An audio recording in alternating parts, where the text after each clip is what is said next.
What is up, everyone? Welcome to a new episode of the NerdFensive podcast. NerdFensive Revival, NerdFensive 2.0, NerdFensive A New Era, whatever you want to call it.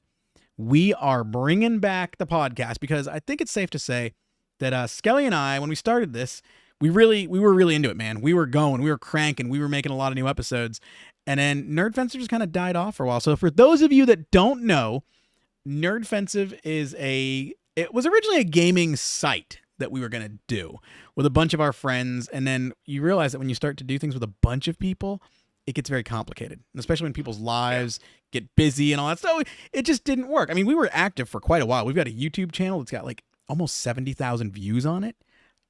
We've got about 400 subscribers on there. Like it's still getting active views. So we were like, you know what?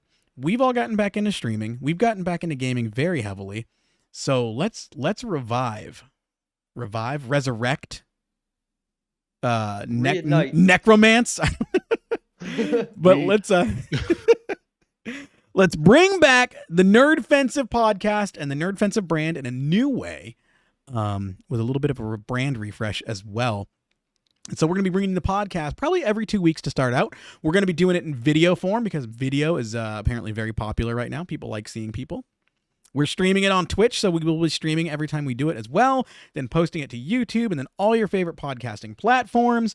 But it is a podcast about gaming, movies, technology, anything that's going on in the nerd world. We might even sneak some comics in there and stuff because we've comic fans. I haven't read a comic in a while, but we also play Magic. We collect Pokemon cards. I mean, we are nerds. We are nerds to the core. So we're going to be bringing you all that different stuff on the NerdFensive podcast. So buckle up, suckers. It's going to be fun. Tonight, on the first episode number 1, we're just starting back at the beginning because I didn't want to figure out where we left off. And again, it's a new era. I've got the Skelly. Is it the Skelly or it's Skelly? What is it these days? It's just Skelly. Just Skelly? Okay. The only reason I have the Skelly on Twitter and it's Skelly on Twitch is because some moron decided to take Skelly as their name and just screwed me over. So you couldn't get it. So we have Skelly, who is a longtime friend of mine. I mean, gosh, we've been friends for what, like 15 years, I think? 15 years. At least. And back in the day, I mean, we've done E3 together. We've done BlizzCon together. We used to, do gaming articles and stuff. We've done PAX. Yeah, we've been part of PAX parties. Like we've been part of different sites. Like you've had panels at PAX. Yep. Yeah, we partied back in the day with like Carlos Ferro from Gears of War. That's still my like claim to gaming fame is that I got to hang out with him at that E3. What was it, E3 2009, I think? Yeah. Because that was back when Gears was big too. Mine was having dinner with at the food trucks. That's right. With at BlizzCon. Yeah. With holy crap, Chris Metzen. Brain fart. Chris Metzen, yeah. Yep. Papa I Chris. saw a gamer once. Did you? Yeah. Were they in a hot tub? Spectacular. Oh yeah. Oh yeah. All over the place. It's a hot topic right now. But yeah, so we've also got Cheap Sour Milk joining us tonight, who is the beautiful Doge, which I think is perfectly relevant. Nobody still knows what Milk's face looks like. We've been gaming with him for a little while now, and we still don't know what Milk looks like. I don't think we ever will. I think that'll always be a mystery. Man. It's kind of like the Phantom of the Opera. He's always there. He's always around, but nobody knows what he looks You like. got like a half a face with him though. Yeah, true. You got half a face. So you got a full body with me. See, you can see my little tail wagging in the back. I'm trying really hard to take you seriously. So for those of you that are listening on the audio podcast, go check out the video podcast because Cheap Sour Milk is using Face Rig and he is currently Doge. Or I guess what, Shiba Inu, but it's Doge for all intents and purposes. Yeah. And so go check it out on the video podcast. We'll probably post some clips of this on Instagram as well. It's ridiculous. I love it. It's fantastic. It's fun. I think it's very relevant to today's society, to what's going on in the world today with the Dogecoin. I know Skelly has been following that big time. Like just what's the latest on that? It is now up to 64.8 cents. And you've made a decent amount of money off this, haven't you? I've made a metric shit ton, bro.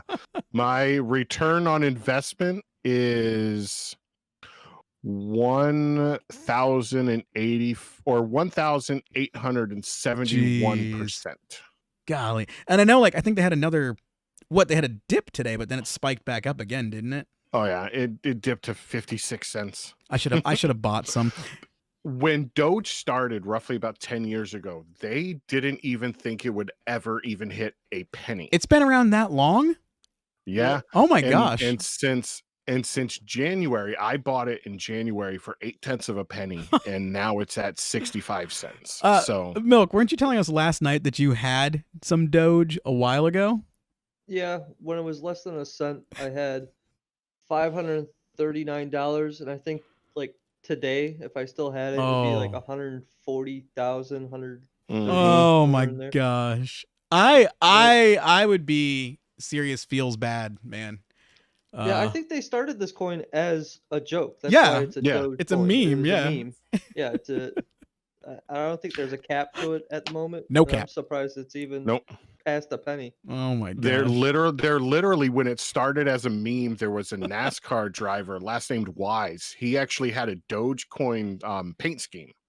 Really? And it was funny because the subreddit collected money to have a NASCAR themed car on the track. How did this whole thing blow up? Like, because it just really blew up in the past few months.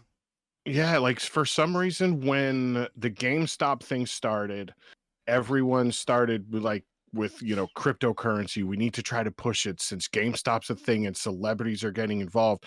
They started pushing Elon Musk on Twitter to that's where it came from. Yep. I think the majority of the clout came from Elon Musk pushing it, and I think Mark Cuban. Yeah, I think he was just joking around with it too, just like, oh yeah, to the moon, and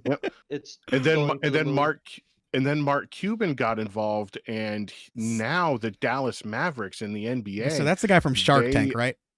Yes, okay. And he actually owns the Dallas Mavericks. Yeah. Now the Dallas Mavericks now on their store, if you want to buy tickets or any of their merchandise on their store, you can use Dogecoin to buy it. Because I think just the other day, Newegg, didn't they announce that they're now accepting Dogecoin? Yep.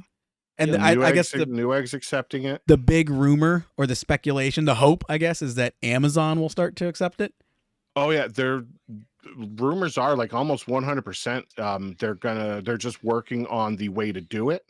But rumor has it that it's pretty much in the bag. They're just waiting on the announcement. And then the latest one is possibly this weekend on SNL. Elon Musk is hosting, and he is going to do a skit revolved around Dogecoin, where he's going to announce that Tesla is going to start accepting Dogecoin, because they announced a month ago that they were taking Bitcoin as payment. Yeah, because I think didn't he have to do some sort of like big sell-off or something of Bitcoin? It was like some hundreds of millions of dollars. Yeah, basically to prove liquidity of. It was something. Yeah, it was some sort of like big move with Bitcoin because he had to, I guess, prove liquidity of the asset. Basically saying that this is a viable currency that can be backed. Because I always thought that was funny because it just for me like. Cryptocurrency is just a thing that I've never gotten into. I mean, as gamers, we all know partially how cryptocurrency has affected the graphics card market. Now, I mean, obviously the graphics card market is not in the shape it is just because of crypto mining. I mean, that's a huge thing that's put a dent in it. But I mean, it's also been the silicon shortage and all that stuff and the supply and demand and all that. But crypto has definitely put a damper on that because you've got these miners that are buying up, 10s, 20s cards at one time and jacking the prices up now. Bitcoin miners have been doing that for years, though. There was a shortage of 1080s. There was a shortage of 2080s. But now it's also Ethereum is the new one that a lot of people are talking about. ETC, Ethereum Classic, is one of the newer ones. And that's pushing graphics card prices up to like 2-3 times the price now, which is insane. Even old graphics cards. 3090s. 3090s are going like $5,000 for like $4 or $5,000. Yeah, Carlos got offered $5,000 for his 3090. I don't doubt it. Yeah, and I mean, you get 2 Dogecoins.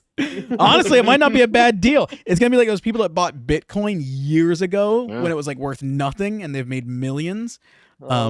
Just remember, guys, one word of advice. I'm not a financial advisor, but just remember, if you're investing in all these things, you have to pay taxes still. So don't get yourself screwed over when tax time Capital comes gains. around. Yeah, you've got to. I mean, Capital if you gains hold tax. it, if you hold it, it's not Yeah, that bad. yeah. But Right. once you sell it, that's when you gotta Yep. pay the taxes. But that's why I'm happy to see, and I hate, being this way, but that's why I'm happy to see a lot of companies now pushing to accept cryptocurrency. So now, like, if a lot of, like, let's say Amazon starts accepting Dogecoin, I don't have to sell it in order to use it, which means I don't have to pay the taxes. Oh, it's not considered a because I'm sale? not selling it. It's No, I'm Oh. using Dogecoin to buy things, so I don't have to pay my capital gains tax. That's okay. So, going right now on my phone, buying some Dogecoin. But I am going to buy some. I think I'm going to buy a little bit because I've got some money in my Robinhood wallet still, and I think I'm going to add a little bit more just if to make something. If you're gonna buy, wait till midday. Yeah. Because that's normally when it hits its dip. Because when it goes Lunchtime. over, yep. 'Cause when Why it goes is that? over to because in the middle of the night, Europe and all of that is helping push the Dogecoin price up. Gotcha. And then normally when the United States takes over in the mid-afternoon, it starts dipping and then it goes back up because it starts catching back up to Gotcha. itself. I just thought everybody was on lunch break, so nobody's trading. They're all eating. But yes, Jeff, we you just got what? You got to tell me what happened. Also, NerdFensive podcast is back, so we are streaming it. So for those of you again listening on the audio podcast, we've got people in the chat hanging out. So we will be, taking questions and opinions from the chat as well. So yeah, that's incentive for you to join live so you can talk to us. Oh, did you? Oh, that's rough to hear. So that has been your financial section of the NerdFensive podcast. And the only reason we're discussing it is because we're nerds, and right now, like, cryptocurrency is. Everybody's talking about it. I mean, anybody. I want a 30-80 and I can't get one. Yeah. That's been the big pain point is that nobody's been able to get 3080s. I mean, God, dude, I'm looking at 1660s, trying to buy a 1660 just for my stream rig. Those things are going for like $500-600. Yep. Dude, yeah, I know, right? 2080 supers are going for like hell of a lot too. Yeah, I got mine. I got my 3080 from a friend of mine. I pay a little bit more than retail, which is fine because like he could have easily sold it for 2 times what he got, like what he bought it for. So I was okay paying a little bit more because now I have a 3080. I'm happy. But the other day I was able to actually win a Newegg shuffle, and I got a 3060, and so I let Session, one of our friends, buy that from me. I just basically sold it to him for value, just for what Newegg charged me for it, and just had it shipped to him. So because I know he's been trying to. I mean, he's running a 1060, I think, right now. Yeah, he's got an old card, a little weak card, and now he'll have some nice upgrades because he is a pretty hefty streamer now. So I know that'll help him. Got to stream that Final Fantasy 14. That Brave Exodus that he's streaming right now, popping off. It blew me away because the other night, Milk and I were hanging out in his stream, and he was streaming Brave Exodus, which is a mobile game that apparently has been around for years. I never got into it. He's a Final Fantasy nerd to begin with.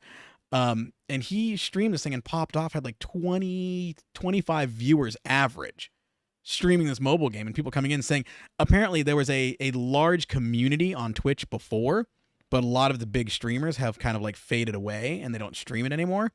So they're even in his chat saying, please stream this. Like, we need more people to stream this game because it's that active still. I mean, one person in their chat was saying that they average 85, 90 viewers every time they stream just Brave Exodus. And they're just doing dailies. Like, they're not actually like, it's nothing like strategy or like deep dives in the game. It's not like speed runs. It's just literally playing dailies, but it's just the kind of community that likes to hang out. Basically, think like back in the day when you'd go like hang out at a coffee shop or something, you guys are all on your phones like playing Pokemon Go or something.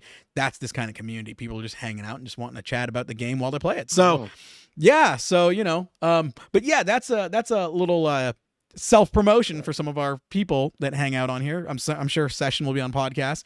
Skelly's got a podcast, stream on Twitch. Skelly's starting to stream, but he's got a YouTube channel. He's doing unboxings. Right now, Pokemon cards has been your big thing, hasn't it? Yeah, pretty much. Have you launched those yet? Into the Pokemon. No, I was gonna launch them today, but I decided to start launching next Wednesday. Okay. With my first episode because I'm gonna start my social media stuff this weekend. Oh, okay. Well, cool. We gotta sit You down and gotta- figure that out. You're sending out cards for grading too, right? Yes, and I'm waiting to get those back. My first cards should be back within the next couple weeks. Oh, Nice. nice. Because I know So I'm even. gonna be doing a big reveal on those because it's my first Ooh, graded. are you gonna stream that, or are submission. you gonna do a video for it? Like a what do you thinking?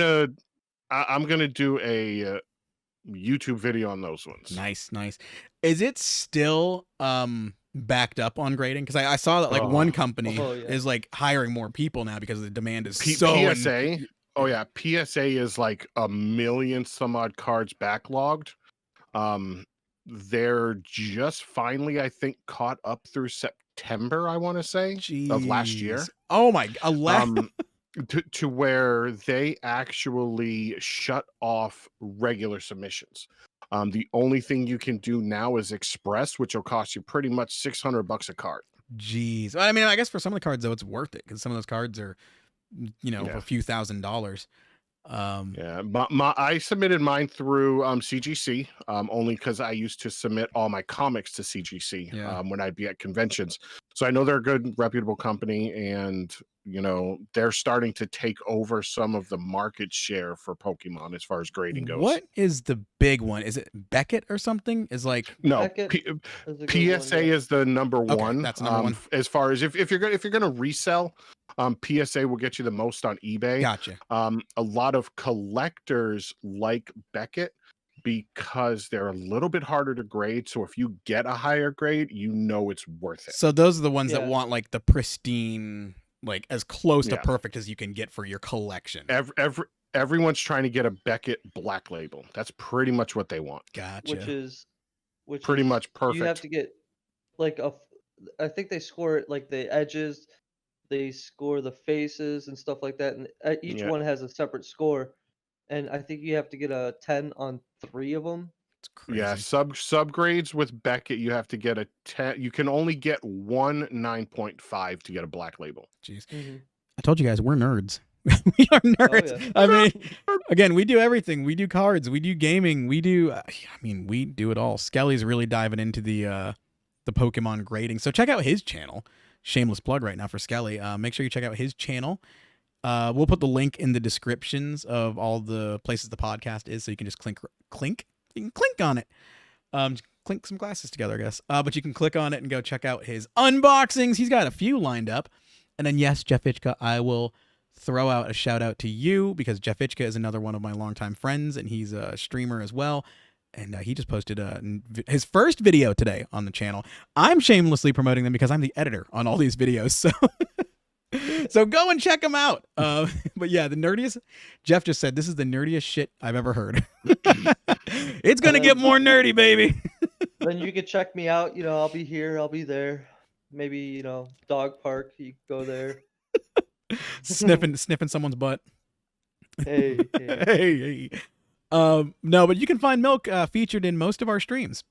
Anytime we're playing games, Milk's usually in there, leading the scores on Call of Duty kills.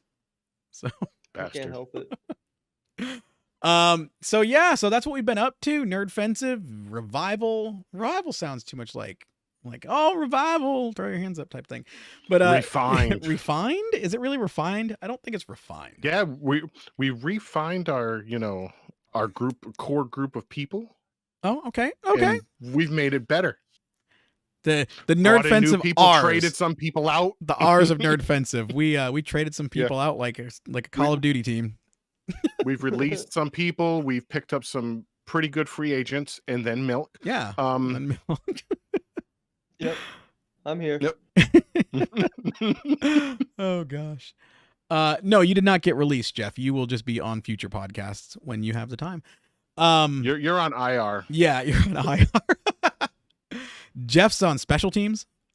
We bring him in only when Special's all right. Oh.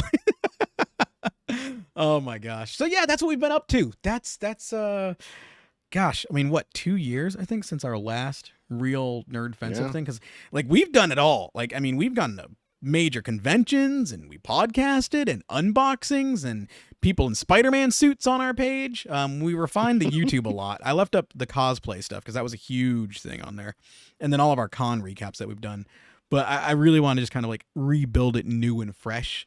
So we'll be posting podcasts on there and maybe some other stuff too. But all of it, like we will be hosting, because you can host playlists. So we will be hosting anybody that's a part of that, like Jeff Itchka, Skelly, Skids, Session, even if he puts up stuff on YouTube. But we can put playlists on there. So you go to the NerdFensive YouTube page, and then you can find links to all of their stuff, all of their videos.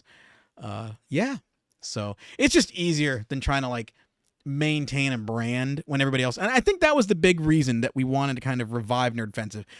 Skelly and I had a vision, a hope. We wanted to turn NerdFensive more into a collective, like a brand, an umbrella, rather than trying to build a thing specifically, like NerdFensive branded content. We thought it would be better to partner with other content creators and use NerdFensive as like an overarching Become label. a family. Yeah. Not a franchise. Yeah. NFam. NFam. Don't sue me, Yeah. Nick Merckx. But NFam. NFam? NFam? Because it'd be two. EFAM? I don't know. Anyway, but we'll bring that NFam because it's two F's, like the Fafar, like the Fafar. NFam. All right. Yeah, but again, don't sue me, Nick Merckx. Peace and love. So that's our goal for NerdFensive, and the whole brand, the umbrella, the collective. NerdFensive franchise. I like that. NerdFensive franchise. Kind of like Chick-fil-A. You gonna pay your franchise fees, Jeff? Eventually, that's what we'll do. We'll just start collecting like 5% of people's commissions, like 5% of your revenue, your ad revenue once you get big. Like that's what we'll do. We'll set a goal. Once you achieve X number of like income a month off of your revenue streams, like your Twitch, your YouTube, then you have to start paying in. 2.5%. Yeah. To how much? 2.5%. We get paid in Dogecoin. To the moon. I'll put my wallet link in the description. Yeah, there you go. We'll do it that way. Sorry, I'm like getting tweets, Twitter alerts. Which I got to figure that out. I got to revive the Twitter and the twatters. You can't say that. You can't say that. And the Instagram. Yeah. So NF Studios. Ooh, I like that. NerdFensive Studios. I like that. That's got a good ring to it. Look at this. Jeff over here in our chat making some moves. You are good for something. Yeah, he really is when he tries. The problem is he just doesn't want to try most of the time. He's just like, He's lazy. But man, when he kicks it in, you get some quality out of him. So yeah. Oh, he took your Adderall? That's why he took his Adderall today. Yeah. He sees colors and tastes them. Smells them. I said he sees colors. Like you see colors normally, unless you're color. He hears. He can hear colors and see sounds. See sounds. Yep. He can taste words. Yep. Oh man. Well, hey, let's go ahead and gaming is a big part of our focus, so let's go ahead and shift into talking about some news. Some gaming news, guys. I like news. Oh, yeah. I like That's gaming a thing? news. Yeah, some people can't taste words. So first up, Skelly, you posted this one in our news list. What's going on with the Burning Crusade in World of Warcraft? So it looks like today, it was only up for probably a few minutes, but the Blizzard Battle.net launcher showed a graphic saying players would be able to rejoin the Burning Crusade on June 1st. Interesting. So that's the rumor right now, is that, well, kind of one of those unofficial leaks. I wonder if they're just doing that at this point. They're just like, let's go ahead and leak it for a couple hours just to create buzz. A lot of companies I've seen do that. They're like officially leak something. It's like, how can it be an official leak if you're the fucking company making it?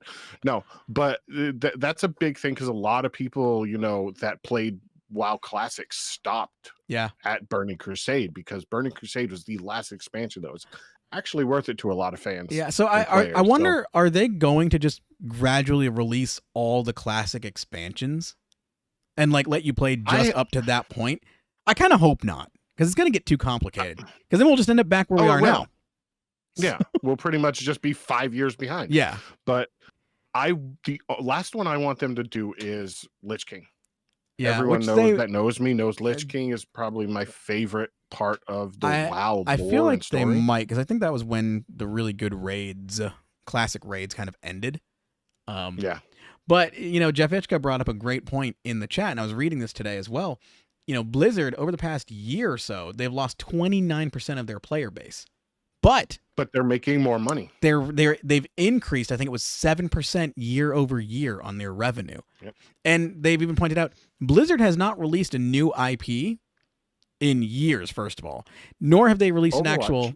That was the last new IP, and they have not released a new game, like a sequel to anything other than Shadowlands and expansions to existing games. They haven't released a new game. I mean, I know Diablo 4 is in the works, or Diablo 4 is in the works, and that's supposed to come out who knows when, 2022, 2023. And Overwatch 2. And Overwatch 2. Yep. But yeah, they've continued to increase their revenue, but haven't put out anything new. Right. Which is interesting to me. Because, I mean, I know for me, like, Overwatch has died off. Like, I used to be a huge Overwatch player, huge Overwatch fan. And I barely touch that game anymore. Even when the events come up, I barely play them. Yeah, we played a few games when the new event started. Not as exciting anymore. I don't know. There's too many good games out there, I think, that I enjoy more. Yeah, they've lost their excitement to... Oh, go ahead. I don't know how exciting Overwatch 2 sounds either right now. Like, it doesn't sound like it would be an exciting game unless if it's like a total rehaul. Yeah. I think it's just going to be like, oh, look, it's Overwatch. I think so. I mean, they're adding a bunch to it. Like, they are changing the mechanics. They're adding this whole kind of like RP leveling and skill trees and stuff. But Papa Jeff left. I was just about to say that. Can we have a moment of silence for seriously. Papa Jeff's departure? Moment of silence. I'm gonna miss you, Papa Jeff. Okay. Papa Jeff to me is like the level of Chris Metzen leaving. Because like Chris Metzen was so critical in the development of Warcraft, World of Warcraft, and a lot of Blizzard's success. And then Jeff Kaplan had been there since the beginning. I mean, he was one of the original quest designers for Warcraft. Yeah. And then shifted over to Overwatch and really built that whole thing and built it into something. And I think, and this is what the thing, I think Overwatch could have had more success if they had really focused on the Overwatch League.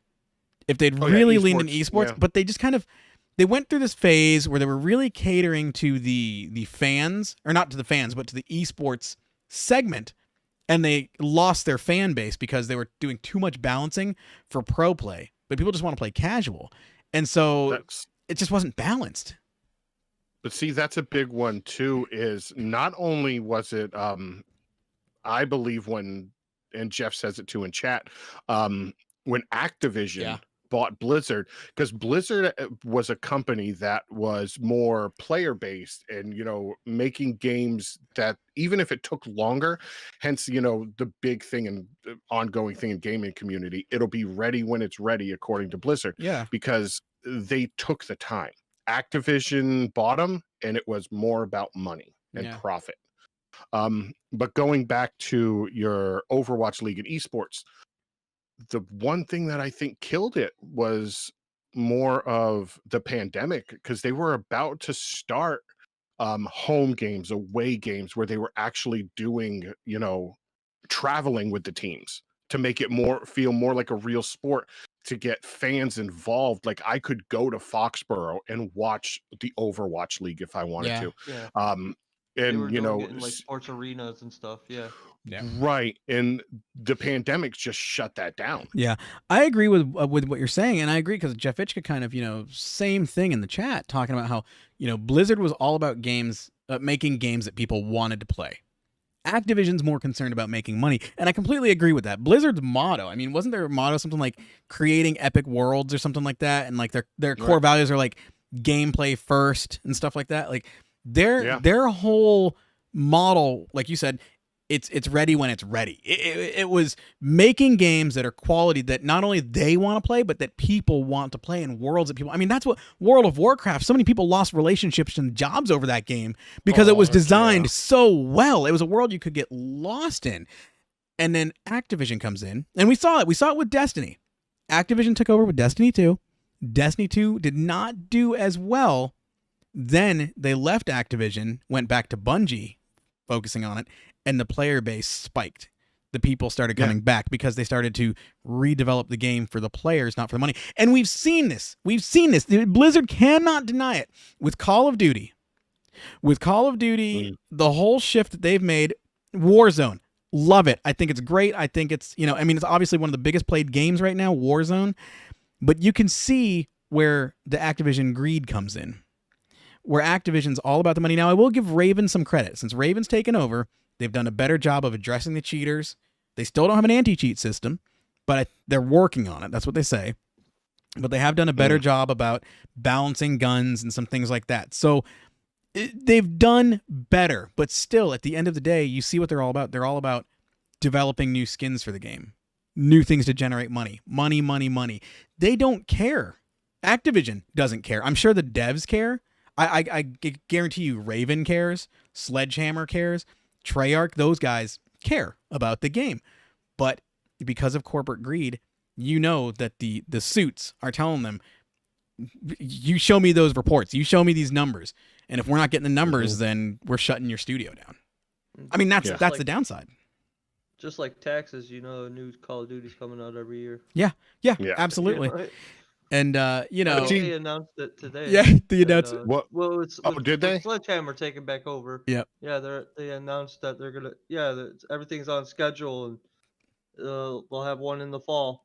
Yeah. Oh, they didn't say. Oh, surprise! They didn't. But did they say a name? They have not said the name yet. The speculation is still that it's going to be get back to World War II. So great! I can't wait to have World War II guns in Warzone. Yay! We're just going back in time. Verdansk 1944. I mean, like what's going to happen here? But am I gonna get the original World War II zombies? Probably not. Probably not. The closest you're going to get is the map that they gave you on this one, which was like the re-skinning. Well, it was the original zombies map, but expanded. I don't know. I don't know what Activision. I mean, we know what Activision's deal is. They care about money. And that's why for me, like Apex has been a breath of fresh air for me, because when my account got banned, and I couldn't play Warzone, I started playing other games, and then I start finding these other games like, oh man, these other games out there. Because I used to be like religious about Call of Duty. I was on that sucker every day, no matter how much it upset me. And then I started finding other games. I'm like, oh, there's other games out there. And you would be on Call of Duty so much to the point where it upset me because I had no one else to play games with. Yeah, my gaming wife over here. I know, right? But yeah, to Skelly's point, like Jeff Itchka says here, there's a lot of streaming potential for Blizzard and Activision to monetize and still be big esports presences during the pandemic.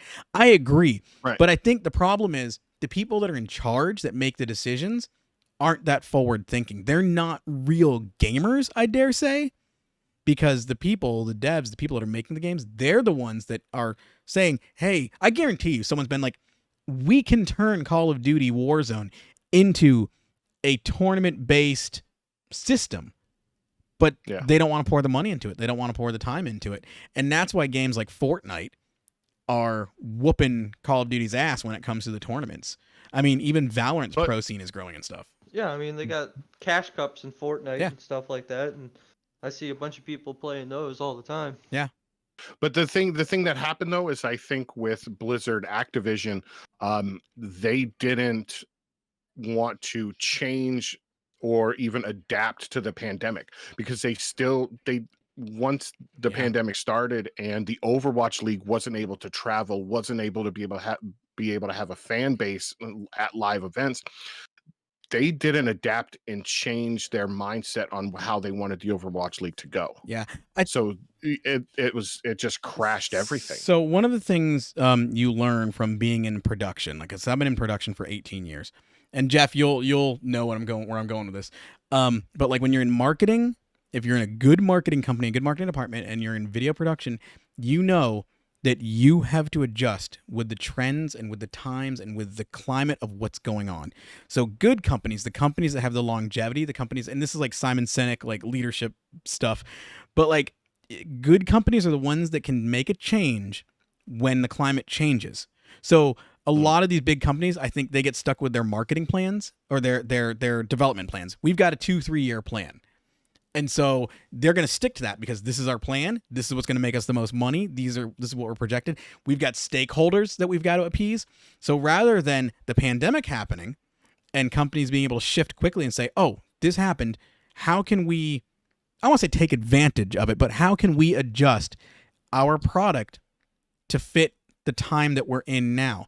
And some companies have done that. Some gaming companies have done very well with that. You know, a lot of the successful companies have adapted to a work from home model to being able to continue to develop games and stuff. But yeah, I think that's the thing is they just haven't adjusted with the time.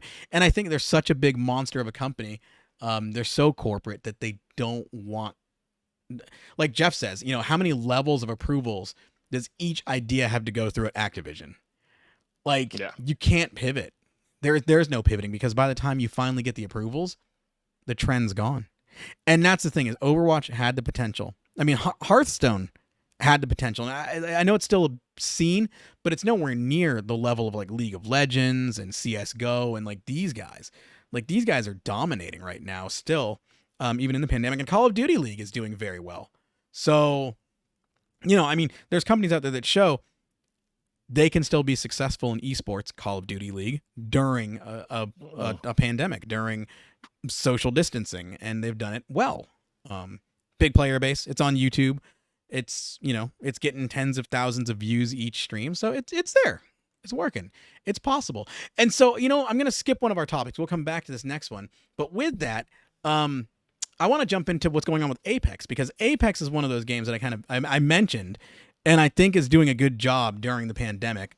Just in general, even of listening to the fans and of giving people what they want. Apex Season 9 just came out. And as I said before, this is a game that I got into. I didn't like it when it first came out. I didn't play it a ton. But when my COD account got banned, I jumped on Apex and I started to really fall in love with the game. And you realize it's a different game than COD. It's fast paced. It's, you know, movement. It's I personally think the difficulty curve is higher going into it. Because you can't just like stand and fight. You can't drop shot. Like if you do that in Apex, you're toast. Like if you stand in one spot and try to fight, or you just drop to the ground, you're done. But just this week they came out with a new update, Season 9, and they introduced 3v3 arenas. Now Call of Duty League has 4v4, which I think is a great size for competitive games, especially on the maps that they have. Apex has 3v3 arenas, so I don't think they're going to neglect the Battle Royale. It seems they're still putting effort into that, but they also have this new mode that I think is going to be one of our next big esports arenas that we're going to see is this 3v3. I think we're going to start seeing, you know, Dallas Empire, Optic, these guys start to develop teams around this if Apex supports it properly. I think in the next year we'll start to see some esports teams. And just based on the numbers already on Steam, Apex was around 100,000 average viewers or average people on Steam active on the game. With Season 9, it jumped up to over 313,000 on the first day, and it's steadily stayed over 300,000. So it's like tripled. It's tripled its active user count on Steam in a single day. So that to me tells me I think there's some gas behind this. And it's not just new and shiny, it's that people are actually playing it. And you read the Reddit, they're actually enjoying it. Hey, we like these changes. This is I mean, I've even seen people say this is a company that actually listens to its fans and it's giving us stuff that we want. Because yeah, I mean, I enjoyed it. I played a little bit of the 3v3. I thought it was really fun. I mean, with any like competition like that, or like it's gonna grow in fan base. I think it has a real potential, but I mean, at the same time, if a new game comes out, who knows? You know, like let's say PUBG comes out with a new game, maybe that'll be the next big thing. Might be. You know. Yeah. It might be, but their numbers are slowly trending towards PUBG's numbers and towards CS:GO's numbers. And And it all depends how these companies, like you said, if PUBG comes out with like a new game or a new update, it all depends on how these games like Apex get support from the developer Mm-hmm. and actually adapt and change to actually, do things different than PUBG to make people want to play that instead. Yeah. And that's what I think the downfall is a lot of companies, they, another game comes out and beats them in the numbers and they just collapse They fold. under the Yeah. pressure, and they don't. Yep. I think that's the key. That's the thing is, like you said, they've got to stick with it and you can't get defeated. I think that's where some of those other games, like, I mean, CSGO, that game's been around for how long now? Like, and it's still heavily played. I think too, for me, like, I have a lot of respect for the Apex team because they're Respawn Entertainment, and Titanfall was phenomenal. I love the Titanfall series. Yeah. And apparently it's been greenlit for them to do Titanfall 3, which I'm pretty hyped about. But they're the guys that made Modern Warfare 2. They were the devs from Modern Warfare 2 that after all that stuff went down, they split off and they started Respawn Studios. And they've put together a pretty solid free-to-play game. I mean, free-to-play, and it's a lot of fun. And one thing I noticed too, anytime Call of Duty releases a new update, what happens? There's a lot of complaining. There's a lot of bugs. Yeah. There's a lot of unbalanced weapons. This gun's unbalanced, that gun's unbalanced. Apex, with the new hero, with the new weapon, I have not heard a lot of people complaining about it, saying anything's overpowered. Some people even been, maybe they're a little underpowered. But I was complaining last night. That was more because I suck, though. yeah. If you want to see Skelly fail, make sure you tune into our live streams when we play Apex. Well, I did get that double kill in Dude, team wipe you did. last night, You're getting better. You and Kitten that plays with us, she's getting better too. And that's why I tell people, like, the more you play, the better you're gonna get. And Skelly, you're starting to put it together, man. You're starting to get the knocks. You're starting to get the kills. Like, I was trash at that game when I first started playing it again. Like, I was barely getting any kills, and now I'm starting to like be the damage leader for games. Maybe not the kill leader, but I'm like getting the assists. I'm getting the damage. Sniping, man. Oh, God, I had an arena game today. I won the last round with a double kill on my sniper rifle. Sniped both of them to pop, pop. Won it. Let's try that one. Anyway, I'm a running gun, baby. Yeah, Milk is like, same here, bro. Yeah, that's the thing. I think I need to find that balance of people to play with, because if I play with everyone that's running gun, I get schlapped because I'm not a running gun guy. So I end up being the last guy standing, looking at everybody and just getting like beat down by 3 people at once. But I agree, Jeff. It does kind of feel like old school Halo 2, like Halo 3. Yeah, it does kind of have that essence to it. Yeah, I think that's I can see that. part of what I like about it. I think just minus the LAN party. yeah. Oh God, LAN parties, that man. was a jam. Come on, LAN parties. Halo 2, when that came out, I was in the Coast Guard in the barracks in A school, and you literally walk into the barracks and just see Ethernet cables running across the halls from room to room. Bro, We yeah. used to have huge LAN parties. Yep, we used to have Xboxes running all throughout the dorms, and it was Mountain Dew and cookie dough. And Totino's party pizzas. Totino's, man. Party pizzas back in the day. Totino's party pizza. And then ramen. Ramen. If you were getting really gourmet, like one person would like make ramen for everyone. And that's when you're getting real fancy, though. But other than that, it's just a lot of Mountain Dew. And because they had the codes, too. They had the codes in what? Doritos, I think, had codes. Yeah. Mountain Dew had codes back then. Because that's when they released, wasn't it the orange Mountain Dew? Was during one of the Halo releases, I think, around that time? That was Halo 3. Yeah. Because I remember that was big. Halo 2 didn't have anything because DLC wasn't really a big thing back then. Nope. Because that was the big thing that Halo 2 had that I wish I had kept. I had the clear green Master Chief Xbox. I wish I had kept it. Yes. It was such a cool looking system. Back when I was in the Coast Guard, when the first map pack came out, I remember going to GameStop that morning and buying the map pack disc. You didn't even download the map pack from Xbox Live. You had to go buy the disc. I think it's so funny how like we went from this world where our internet was barely like good enough to do anything, and we were still playing online. And now, like, we've got people with like 10 ping gigabit internet, and they still bitch about latency.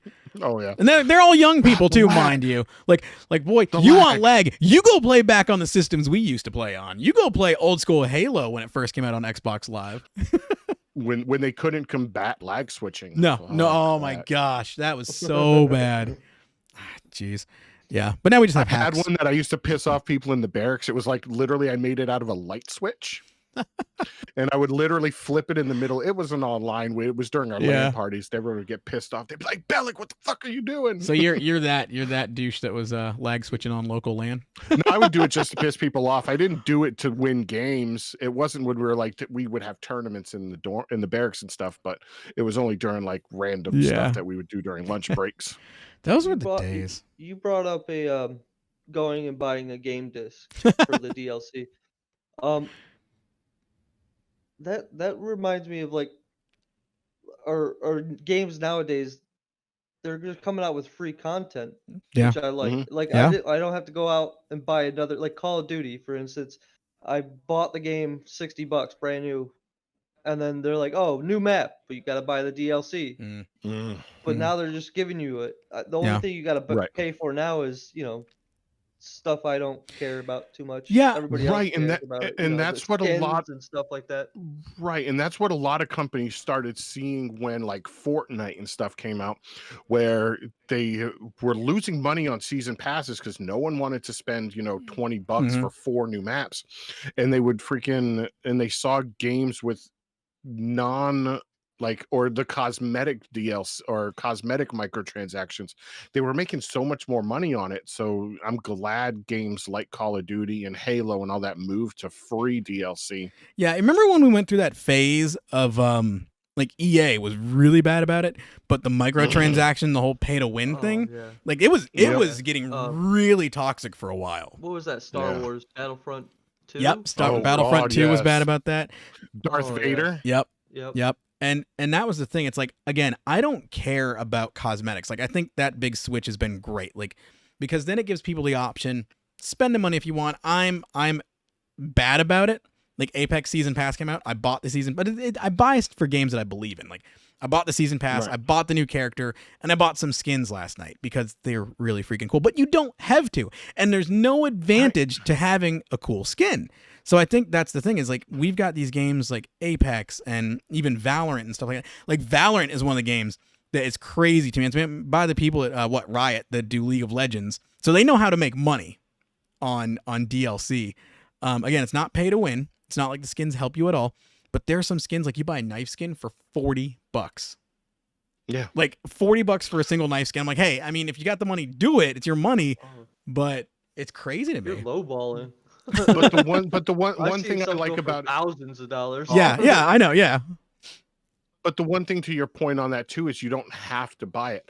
But if you want to, like with Call of Duty, during that 100 level season, you make enough in the Call of Duty points to buy the next season pass. Very true. Yep. So you really don't have to, spend any money, even to like you did with Apex, where you spent $20 for the season pass. If you played the full last season, you wouldn't have to even spend that. Yeah, but I buy things. Yeah, you buy too much. Like I didn't have to pay to unlock the new hero because I had enough hero points that I was able to unlock her straight away. So like that, I didn't have to use my Apex coins for it, which was nice. So I ended up buying the boosted season pass to give me the extra levels. I bought my first cosmetics in Call of Duty today. Did you really? What did you get? The Necro King. Oh, that thing is sick. Yeah, that skin is sick. Yes, NerdFensive is back, Lydia. The wings move when you do they? Start shooting. Oh, Kitten was telling me. I think it was Kitten was telling me yesterday that a new anime pack dropped. So I'm gonna have to jump on COD and buy that. That's what Jeff said in the chat. Marksman does care about cosmetics when it's an anime girl. Yep. Any anime girl cosmetics. I'm sorry, I gotta buy them. I'm like that.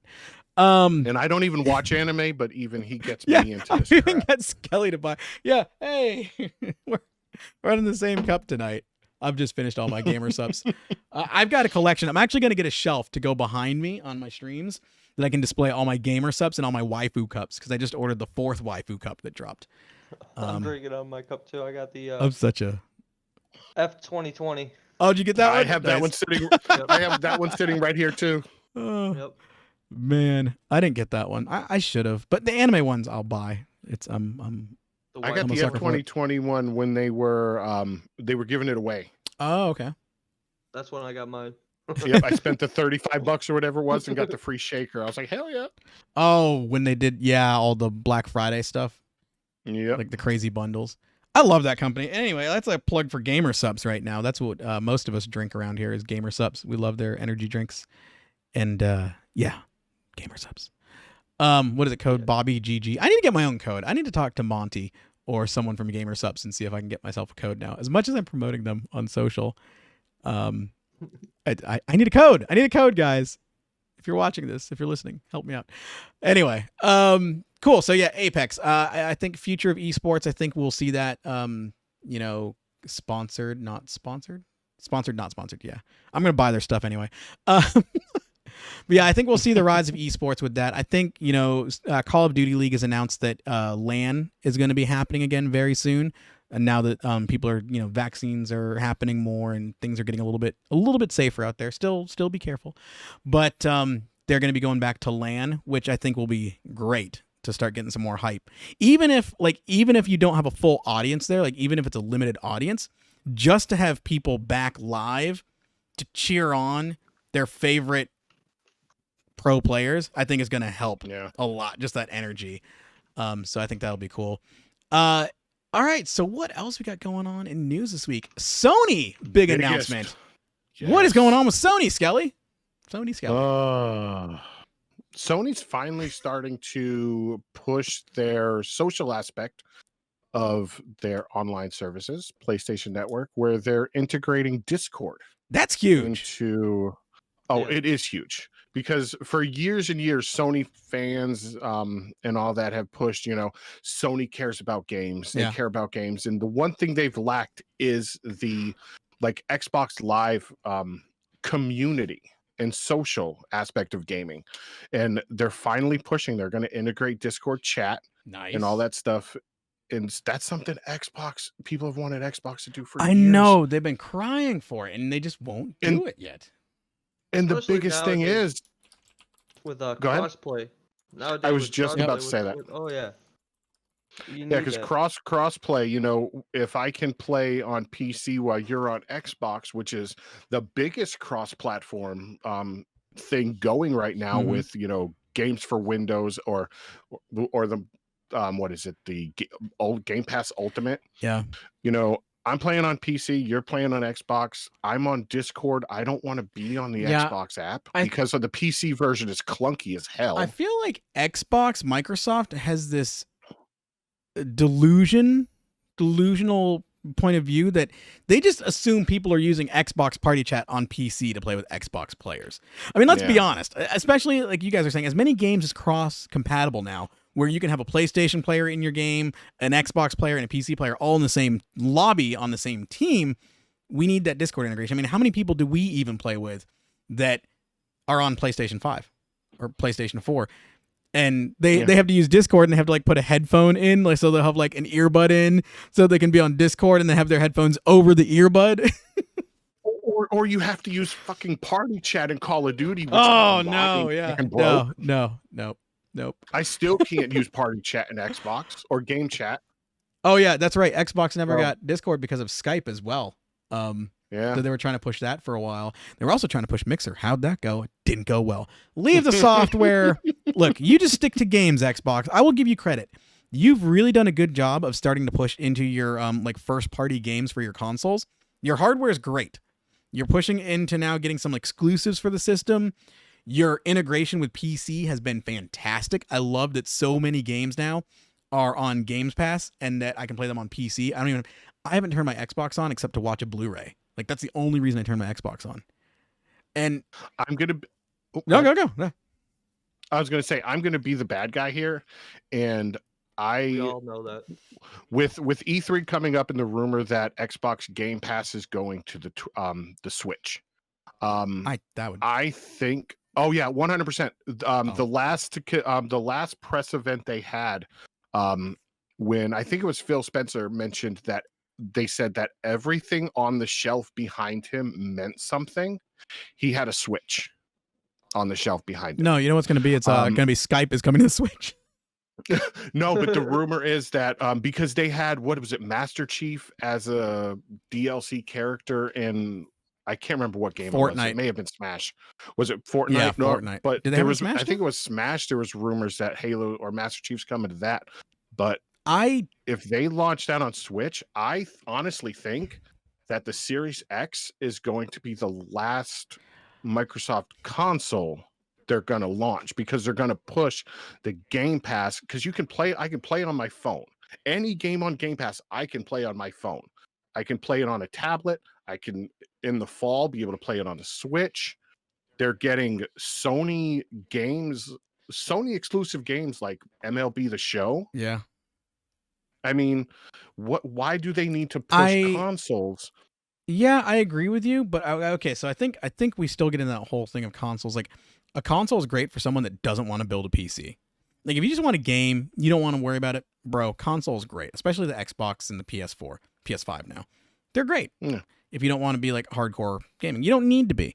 But I don't think we will see the end of Xbox consoles. I think they'll continue to make them. I just don't think they'll be as like grand of an upgrade as like they are now. Like, it's going to be kind of like from the Xbox One to the Series X, or not the Series X. What was it? Yeah, it was the Scorpio, right? Yeah. I think we'll see minor jumps. I'm surprised that they haven't announced or come out with a handheld console. They won't. Xbox or PlayStation. Well, they won't because of Android. Again. And to Jeff's point, not to his point, but he posted in the chat that the Switch can't handle most Xbox games. Neither can my phone. So, but they stream it. I can stream on 5G, on 4G, and get the full 1080p graphics because it's streamed. The Switch can handle that. Was Stadia the thing that was supposed to be like the streaming service? Was that what that was? Yeah. Yeah, and that's falling apart. But here's the thing. Here's my speculation on the Nintendo. I don't think we're going to see first party Xbox games on the Nintendo. I don't think we're going to see like the high end, Xbox stuff. I think what they're going to start with is we're going to start with indie games. Because Xbox has made a huge push the past couple years into the indie game space. They're really trying to invest in a lot of smaller devs and studios and stuff like that. So I think that's the first push we'll see is Xbox ID available on the Switch, because that's easier hardware. I mean, you can run Ori and the Blind Forest on the Switch very easily. Game's beautiful. It can run on the Switch. So I think that's what we'll start with. We'll start to see that partnership to then also because they bought a lot of indie companies. They bought a lot of small companies. So I think that's going to be a new source of revenue for them, is to expand their the hardware that those indie games can run on. One, to promote those indie companies and help them get more notoriety and a bigger fan base and following, but also, like I said, a new revenue stream for Xbox. Because if you start putting that out there, again, it's also more clout for other devs to want to come to Xbox. Hey, Xbox puts us on multiple platforms. They're helping us out, right? So I think it's going to help them. So I think you're right. I think they're going to really shift more into a software company, and less of the hardware. Because this is the first gen that I didn't rush out to buy an Xbox, because I don't have a next gen console. It's the first time I didn't get one day one, because my PC does it all. But Jeff, to your point there, with Microsoft having the high-powered servers and they can handle it, Stadia is backed by Google. Yeah. So they had the Mixer was backed by Microsoft. And I say that and my freaking phone breaks up. Okay, Google. But yeah, they had the backing of Google and still failed because they didn't push themselves as a game company first. And that's where Xbox and Microsoft is gonna have that advantage in the cloud gaming scene, because they have that backing of Xbox loyalists. Yeah, and I don't know. I'm curious to see what they do. What if it's the other way around? What if we're sitting over here thinking Xbox is going to bring their games to Switch, and the reality of it is the Switch is going to bring some of their games to Xbox? That could be a cross marketing thing. Smash Bros on Xbox, Mario Kart on Xbox. Yeah. Mario Kart with Forza Horizon. Mario Kart with Forza Horizon level graphics. Like all the beer companies coming together. But back to the point of Discord though. That's why I think Xbox needs to try to push Discord more, because if they're going to do the cross-platform stuff and have Game Pass on Switch, on PC, on Xbox, they need that what's the word I'm looking for? That general app that'll allow everyone to talk to each other. And no, you know what the big secret's going to be is that Microsoft is partnering with Nintendo to get their voice chat technology. oh Jesus, I'm gonna be on my Xbox, but need my cell phone. For those of you that don't know, Nintendo has like an online service, but there's no actual way for you to chat in game on a console.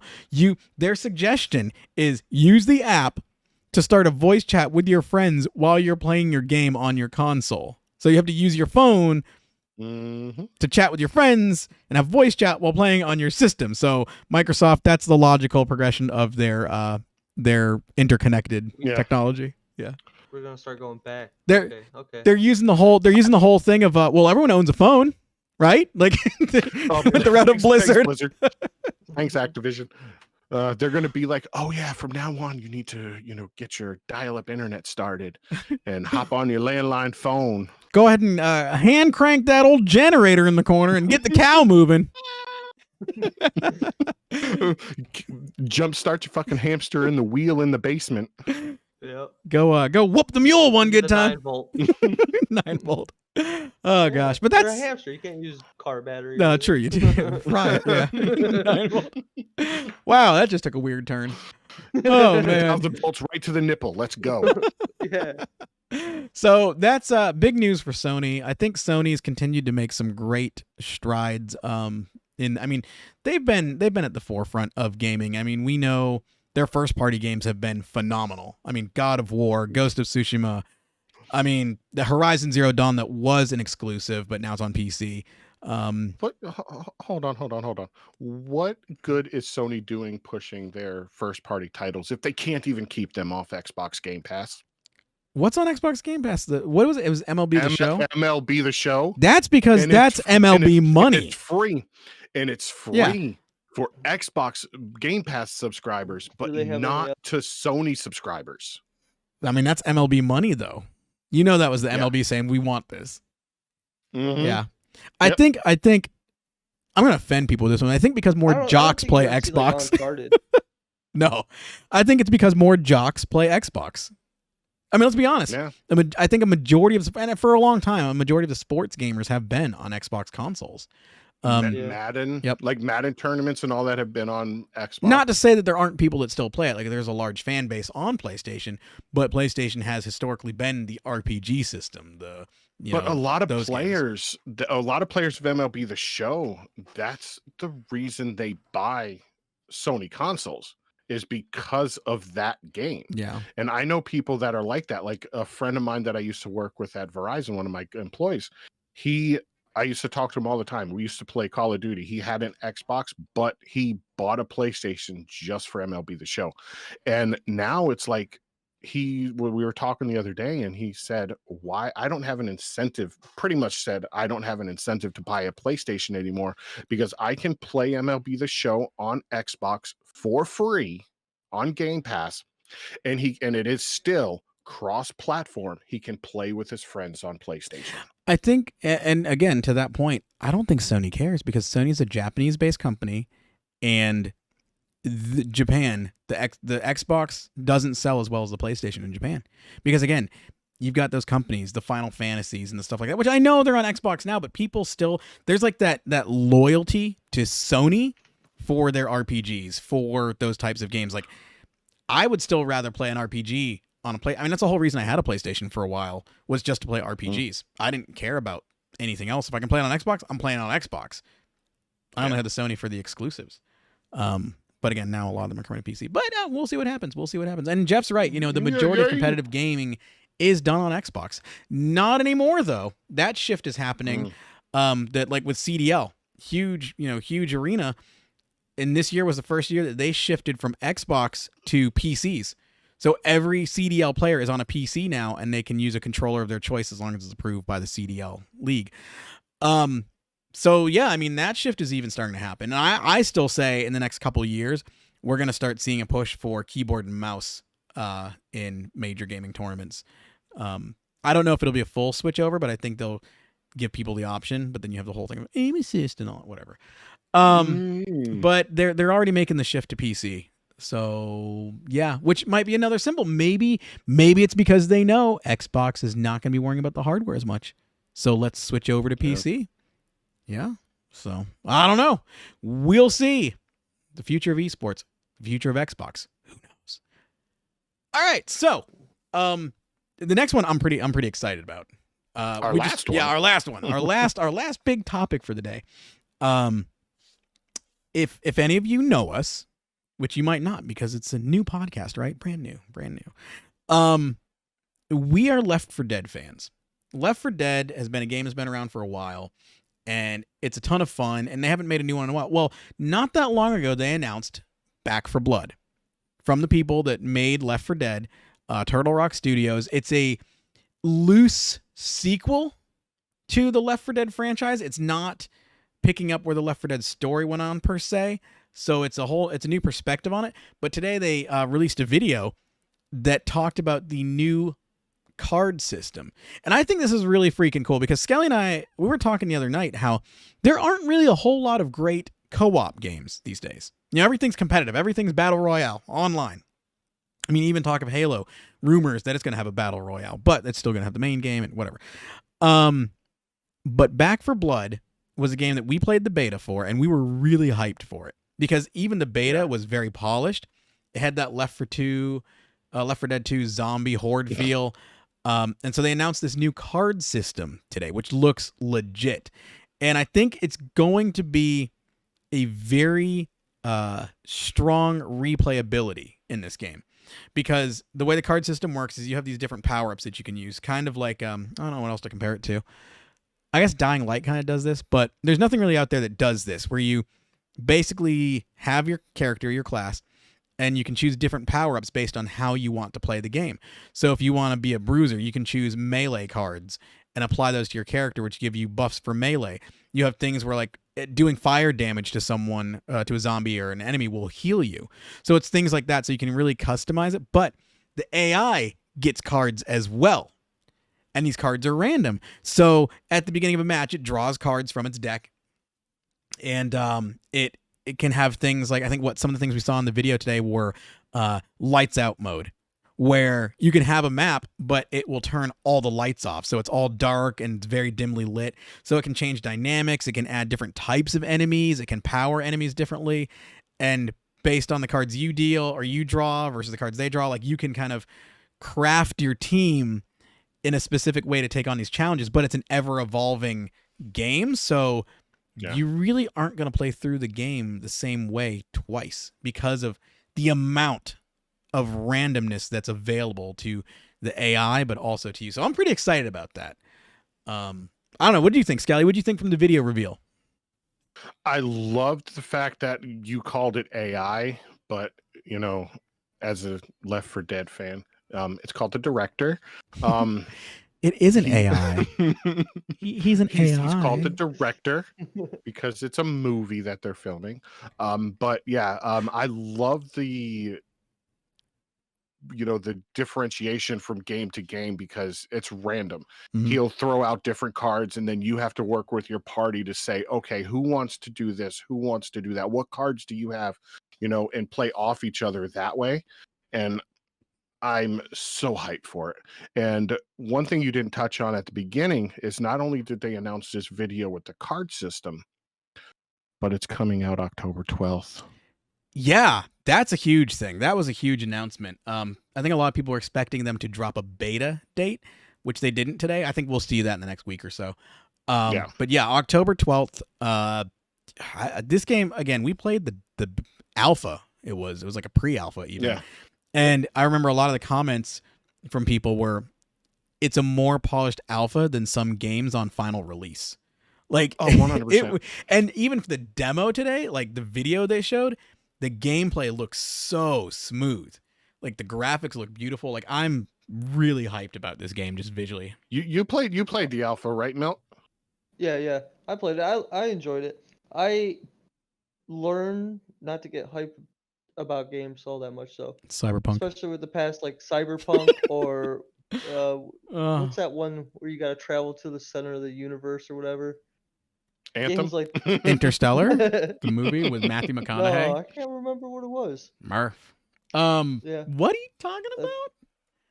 No Man's No Sky. No Man's Man's Sky, Sky. yeah. Oh yeah. That's why Rip. Jeff here in the chat. That's right. Jeff said we do need a call-in segment. What do we need a call-in segment for, Jeff? What would you call in about? Yeah, why don't you Yeah. just, next time join us. Yeah, you can jump in the lobby and jump out for funsies. I mean, Jeff, if you want to call in, you can jump down in the podcast studio if you have something to add to this podcast. Then I'll kick you out when your time's done. Yeah, we didn't know what was happening either. Listen, like Lydia said, NerdFensive is back. What? Yes. We Skelly and I have been talking about it for a little while now, and the other night we just said, you know what? Screw it.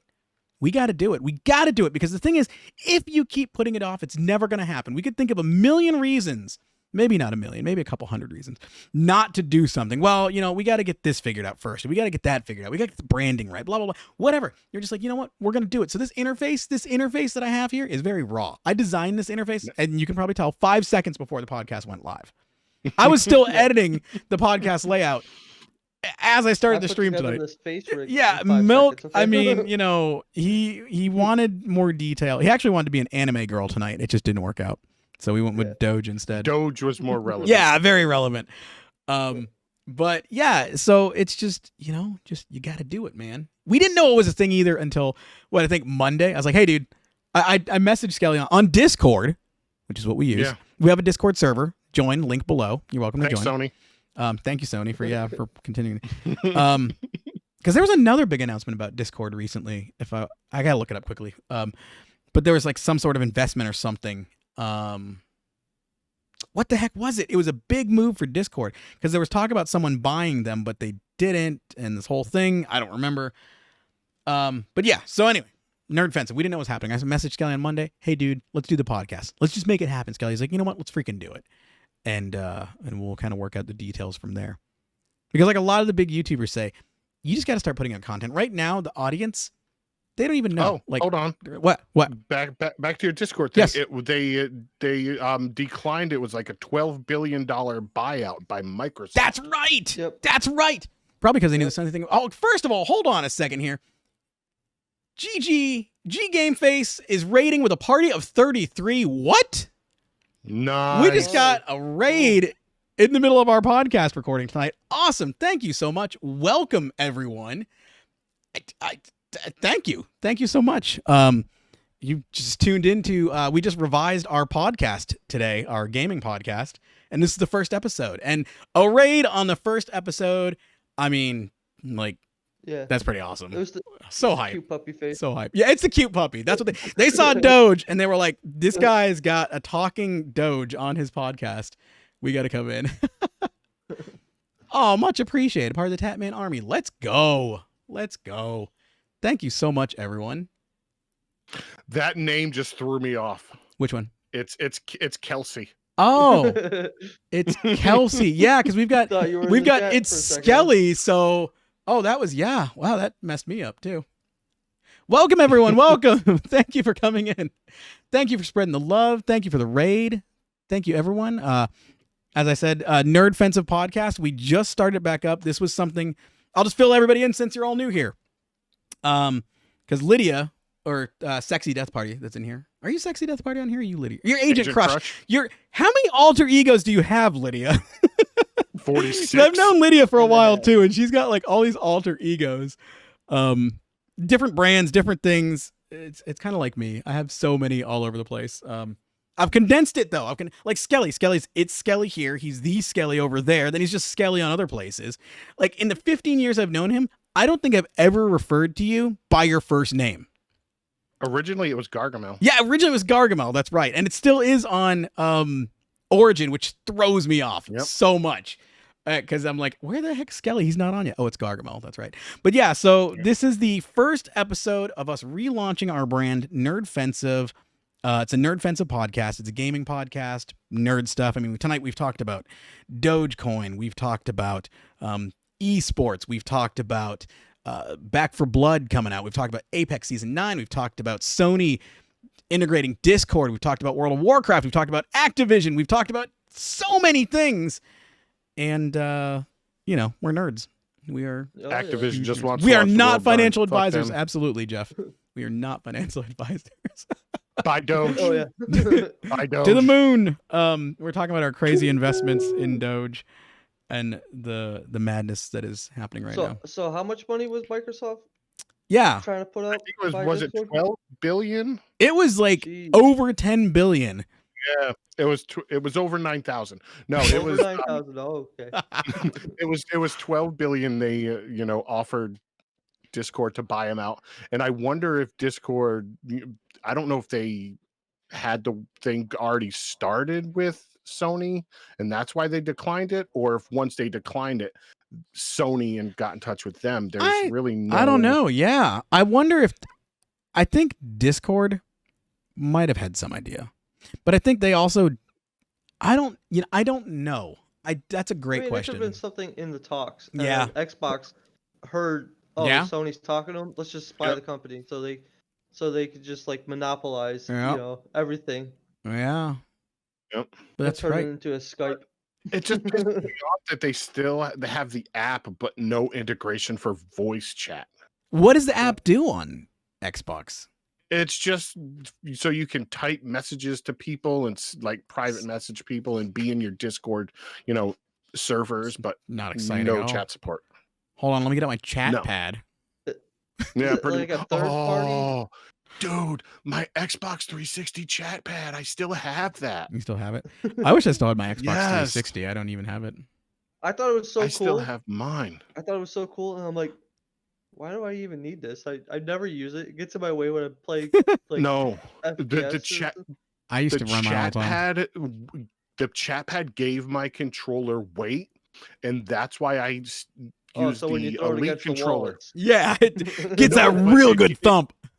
And that's why I have to play with controllers like the Elite controller and all that stuff that have weight, because that chat pad. Skelly likes them thick. Yeah. He likes them beefy. Baby girl. I like the chat pad because it gave me the volume control functions and all that too. Yeah. For like my games, so I could adjust my chat volume separately, and it was way quicker too when like trying to invite people or just send a quick message like GG, you got wrecked, stuff like that. I begged your mom last night. You're my dad. I didn't know that. Call me dad. What is that thing? That meme? Like, one thing I've learned from playing Call of Duty is that my mom's had a lot of relationships or something like that. Yep. Oh my My gosh. mom's a whore. Wow, what a weird way to end the podcast. Might cut that out. So yeah, I think. Are you guys at all excited for the new Resident Evil coming out? Oh, you know Oh, what? 100%. That's right. We need to talk Yeah. about that because I just finished Resident Evil 7 the other day in preparation for Resident Evil. It's not 8. It's Resident Evil Village. Mhm. But it's a it is direct Resident Evil sequel. 8, but if you look at the it's- logo, yeah. it has the Roman numeral. At first they were like, it's not 8, it's not 8. But like now I think they've just kind of accepted that it's people call it Resident Evil 8. They're like, whatever.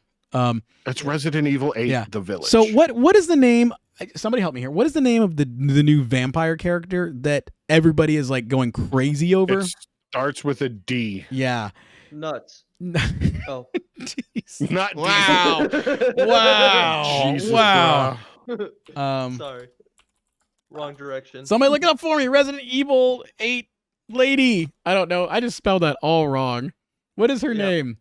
Lady Dimitrescu? Dimitrescu. Lady D.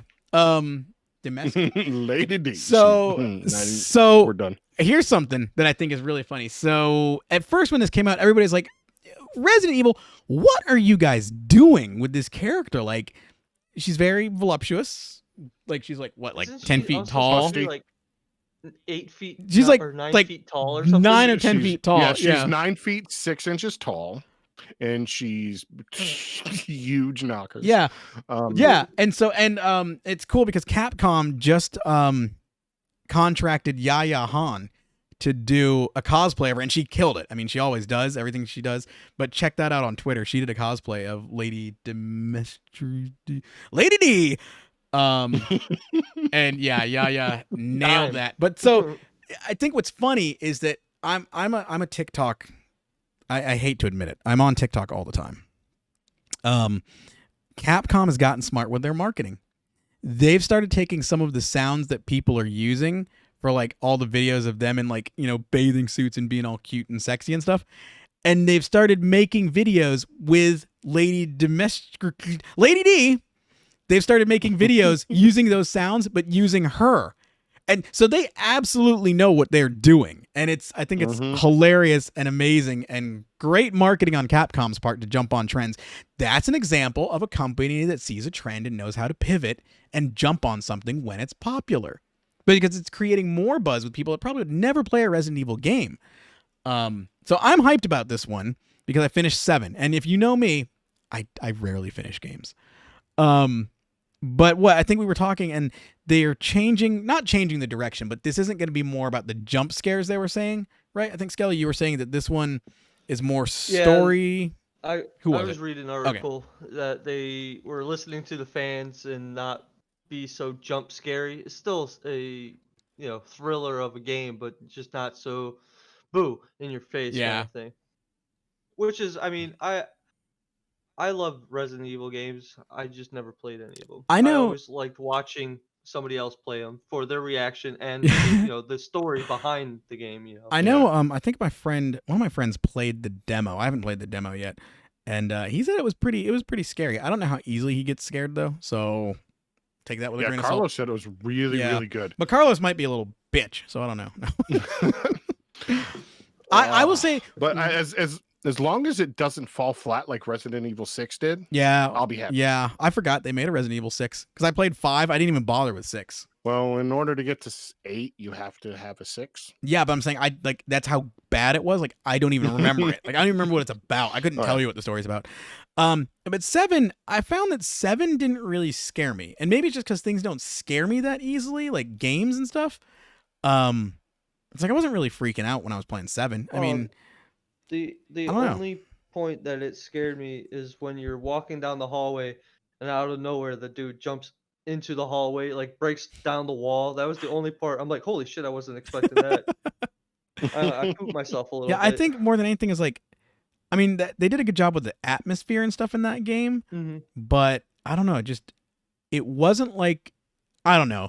And I'm trying to gauge this off of like other friends I know that have played the Resident Evil games, like Session. One of our friends has been playing through them, but Session also gets scared at everything, and because he's been posting his videos of like his clips from Dead by Daylight. Like he's one of the ones that plays Dead by Daylight, and when he hears the killer, and the killer like jumps out of nowhere, he screams like legit, like has a moment, and and so like I don't know if he's a good gauge on how scary these Resident Evil games are. But I don't know. The 7 didn't scare me. I will be playing Village. Looking forward to Village. So. And I will be watching. We'll see. And you'll be watching. Creeping, watching. Oh yeah. Lord. And when does it come out? Does it come out this weekend or is it already out? Friday. It come out Friday. Yeah. Okay, so it comes out Friday. Cool. So I'll probably pick that up next paycheck because right now Apex is my jam, and Pokemon Snap. New Pokemon Snap. I've been playing the hell out of it. Came out. Did that come out this week? Or last Friday. Last week? Yep, last Friday. Last Friday. Yeah. Yeah. Yep. So we'll definitely be playing that. But go ahead. Is it like a remake or is it? No. New Pokemon Snap is a new game from the ground up. So it took a lot of the elements that we really enjoyed about Pokemon Snap, because Pokemon Snap was a great game. Like I personally enjoyed it a ton. But it's a brand new game, new region. It incorporates a lot of the new Pokemon. So yeah, it's a whole new thing, and they introduced like these a whole new world Illuminati Pokemon, not Illuminati Pokemon, but like what are they called? What are they called, Jeff? Call in if you want to, Jeff. Jeff Itchka is going to call in our first call in on the podcast. Hey, Jeff Itchka, welcome to the podcast. What's up, buddy? What's up? Jeff's here. I'm out. Yep, I figured. Jeff's been playing Pokemon. That's it. Jeff's been playing Pokemon Snap a lot. Yeah. It's a fantastic game. It is, like you were saying, it's a ground up remake. It's a brand new game. It's not a remake of the old game. But they did a lot of amazing things in this game. They brought in a lot of quality of life changes that people are thrilled with. But one thing that I've heard a lot of people complain about, and that I even have a gripe with, is unlike the original Pokemon Snap, you cannot force Pokemon to evolve like you could. Like you couldn't throw an apple at a Charmander, knock him into a lava, and make him turn into a Charmeleon. So it's just whatever Pokemon are on the map, that's what you have to take your photos of. Interesting. That's Pokemon cruelty. That's probably why they took it Yeah, out. why would you Yeah. throw a Pokemon in the fire? That's It's fucked up, rude, bro. Jeff. Yeah. Wow. It's a Charmander. He's cool Oh, with the you fire. don't He's know fine. that. It's, Do they evolve when you throw them in water? no, a Charmander just dies if you throw it in water. Not It's all evidenced by the Pokemon. show. Not all Pokemon are the same, and not all Pokemon have the same feeling. So how do you know the Charmander you throw in the fire wants that? Wow. Yeah, I needed that damn photo of the Charmeleon, so sacrifices had to be made. Wow. This is, but again, this is what, the 90s? That came out 99, I think? 98? 90. I thought it was like. Was it earlier than 97, that? yeah. Oh my gosh. Yeah. It's I have no clue. a different time. But yeah, that's been a fun game. And there's a lot of depth to it, which surprises me for a Pokemon Snap game. You don't think about Yeah. like, oh, I'm taking pictures of Pokemon. No, like there's a lot to it. There's a lot of little nuances. I liked what they did with the levels where you have ratings for each level. So like ranks, like 1, 2, and 3 and stuff. And when you get to a new rank, it changes. It's still the same course of the level, but it changes what the Pokemon are doing. So it changes their behaviors. It changes even some Pokemon that you'll see and some stuff like that. So it's kind of cool that the level evolves as you level up and evolve. In game, they rectify that not just by like, oh, you leveled it up. It's the Pokemon are getting more comfortable with your presence, and so it's like they've seen you around, and they're like, oh, it's just this guy again. Oh, like that squirrel Yeah. I was feeding outside. Yeah, exactly. They get used to Exactly. you. They're like, this guy throws apples at us, so we gotta hide now. But it is kind of fun throwing apples at Pokemon. This sounds bad, but it is kind of fun throwing apples at Pokemon because there are some you have to throw apples at and it wakes them up. It's like, hey, Well, get up. they call it fluff fruit, Yeah, and fluff- it's essentially a fluff fruit. apple-shaped marshmallow. Oh, is that what it is? So it Mm. doesn't hit them hard? Yeah, it's super Fluff. light. Yes, Fluff fruit. Fluff fruit. Yes. I mean, All right. You got that right. have you ever got shot by one of those marshmallow guns? Bro, those. Oh my gosh. One other game I know that Jeff Itchka was hyped about this week. Guys, Yeah. it's coming out tomorrow. Tomorrow. Yep. And this is one that I think would be great for all of us to stream together. Mm. Farm Manager 2021. Boom. I'm in it. You know, if it's anything like Farmer's Dynasty and stuff, or the like storage, what is it? Not Storage Wars, but the like House I know Flipper and what all you're that. talking about. Yeah. Yeah, like House Flipper and all Flipper. those games. Yeah. Might be worth picking up and checking out. That's gonna be like the top game for streaming. I guarantee it. Oh yeah, for sure, hands down. Farm. It's listed as the number 2 game on my upcoming releases on Steam. What's your number 1? Demio, What's your number 3? Resident you- Evil Reverse, Oh, and then number 4 is Village. Bro, what kind of list do you have? Is it based off of I like have no idea. what you look at? I have no idea. Because that's the weirdest. mine would be all dirty stuff. I can't say. I don't own any dirty games, but there was a stint where it just showed me like nothing but dirty games. I was like, wait, I've never First bought of all, a dirty game. hold on. It's not necessarily dirty Oh, games, see, all wait. right? All right? I Wait, think we're. he said he never bought one. You don't own any dirty games. First of all, I don't think that Honey Pop is that dirty. That game's bad. I've watched Markiplier play it. Not that I've ever played that game. I would never do such a thing. Mhm. And browsing Marksman's Steam library. Oh, bro, my wish list. Yeah, sponsored by Adam and Eve. Not sponsored. You don't want to look Use through my code wish list. MilkDud. Code MilkDud. But anyway, guys, I think that's gonna wrap it up for our first podcast. Fun podcast. I had fun. I hope you guys had fun. Thank you for joining us. Thank you for all the viewers, the chatters, the raid. Thank you so much. We appreciate it. But NerdFensive is back. We'll be coming to you. I think we're gonna start this podcast every other week to start out. Because right now every other week we have a D&D campaign, which we will be posting on YouTube. And that's been a ton of fun. You gonna be joining us for the next one, Jeff? I hope so. Me too. Me too. We missed you. We came up with a great story for you last time why you weren't there and all the battles that you missed. Well, the big battle that you missed. We'll have to fill you in. I'm excited. Yeah, so we came up with Because a great just story. me standing in the background saying, "Hey, you dumbasses didn't think to look up." Nah, it involved Milk carrying you around for part of the campaign, though.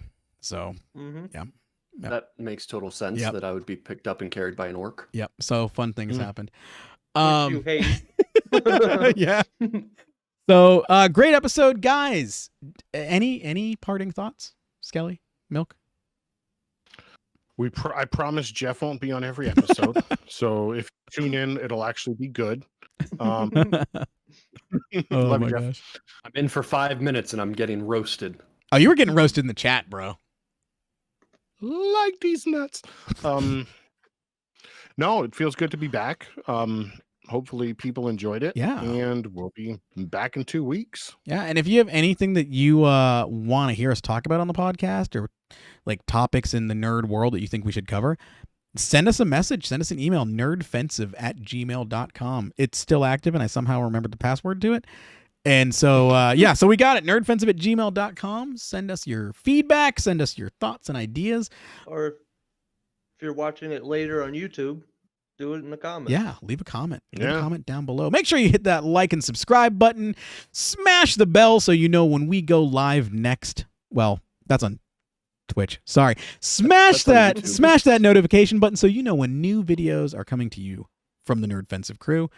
And like I said, I'll put everybody's Twitch and stuff down below so you can follow them on their content channels.